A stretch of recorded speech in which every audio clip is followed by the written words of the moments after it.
Assalamualaikum warahmatullahi wabarakatuh. Kami di sini dari kelompok 8 yang beranggotakan Aizian Fatma, Nurul Amelia, Arnisa Ramadhani Siregar. Di sini kami ingin menjelaskan tentang motivasi dalam belajar pada mata kuliah Psikologi Pendidikan. Tujuan kami membuat video ini adalah untuk memenuhi tugas mata kuliah dari dosen pengampu Ibu Ita Karina Bancin MPD. Sebagai pemateri pertama yaitu akan dijelaskan oleh Aizian Fatma dan saya sendiri Nurul Amelia akan menjadi pemateri kedua, dan yang selanjutnya ada Arnisa Ramadhani yang akan menjadi pemateri ketiga.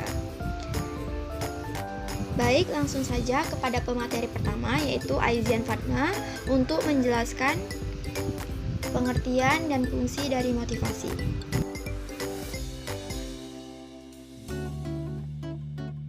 Satu, pengertian motivasi.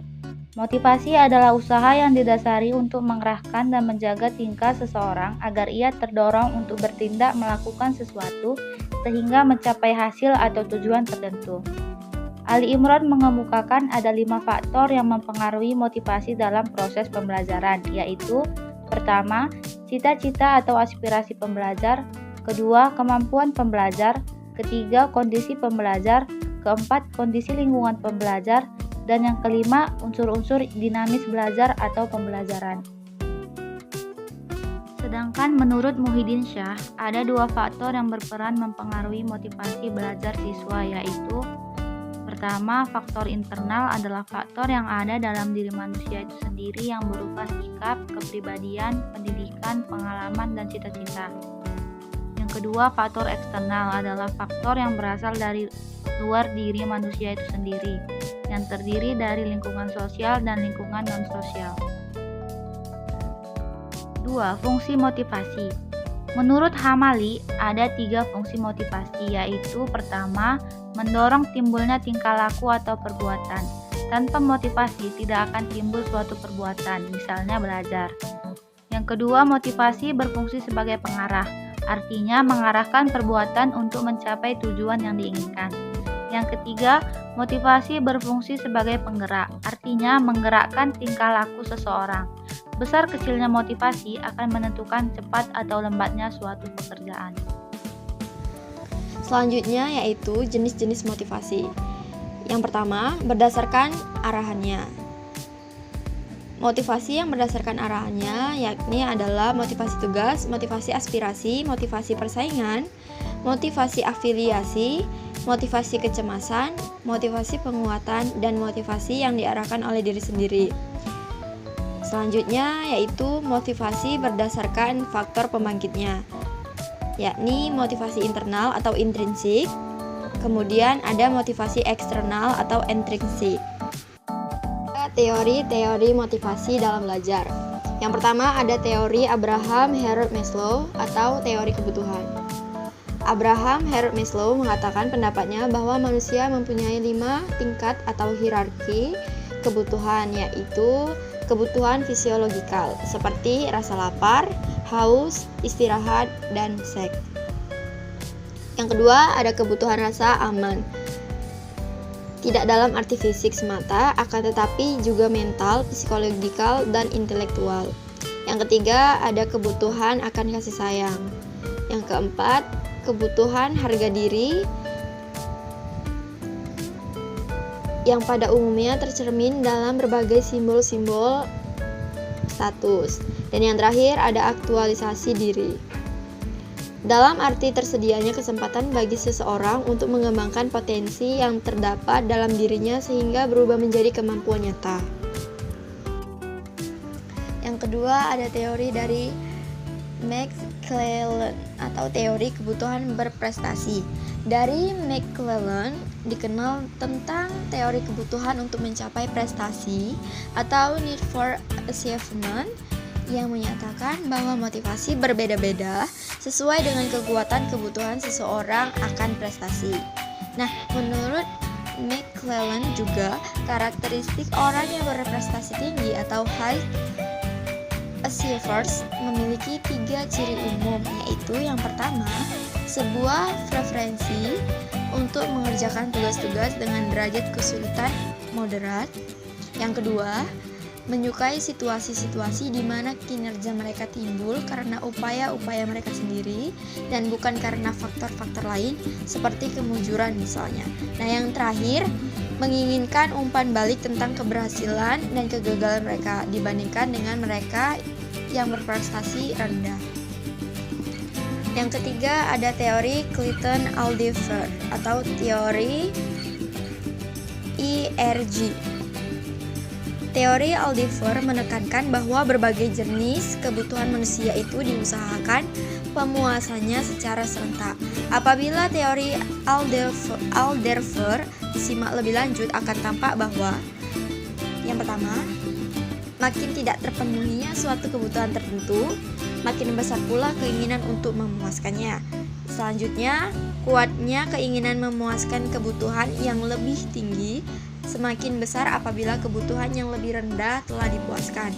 Nah, yang terakhir, sebaliknya, semakin sulit memuaskan kebutuhan yang tingkatnya lebih tinggi, semakin besar keinginan untuk memuaskan kebutuhan yang lebih mendasar.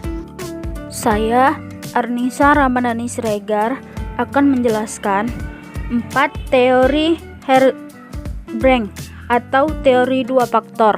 Menurut teori ini, yang dimaksud faktor motivasional adalah hal-hal yang mendorong berprestasi yang sifatnya intrinsik, yang berarti bersumber dalam diri seseorang.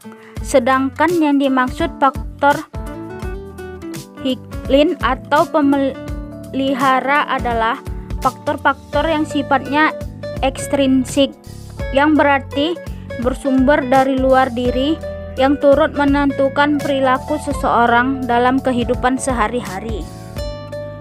Yang kelima, teori goal setting atau teori penetapan tujuan. Edwin Locke mengemukakan bahwa dalam penetapan tujuan memiliki 4 macam mekanisme motivasional, yaitu 1. Tujuan mengarahkan perhatian, yang kedua tujuan mengatur upaya, yang ketiga tujuan meningkatkan persistensi, yang keempat menunjang strategi dan rencana kegiatan. 6. Teori Future Hope atau teori harapan.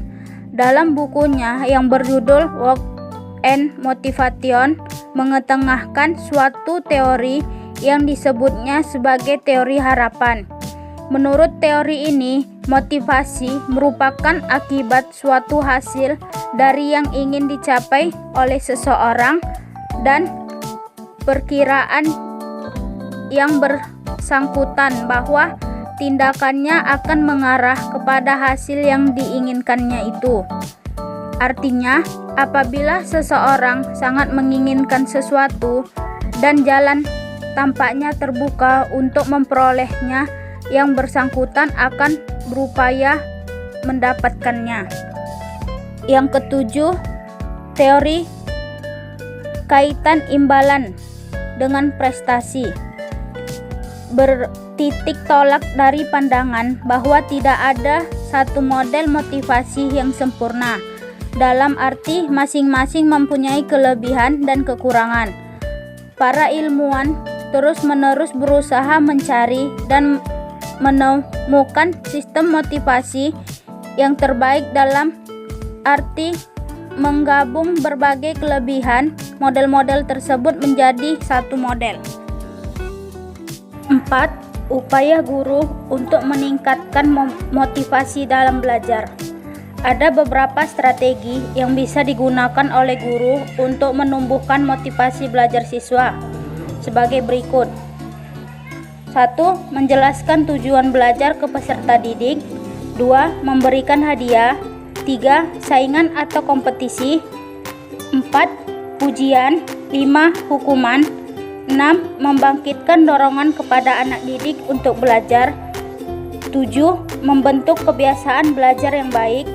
8. Membantu kesulitan belajar anak didik secara individual atau kelompok.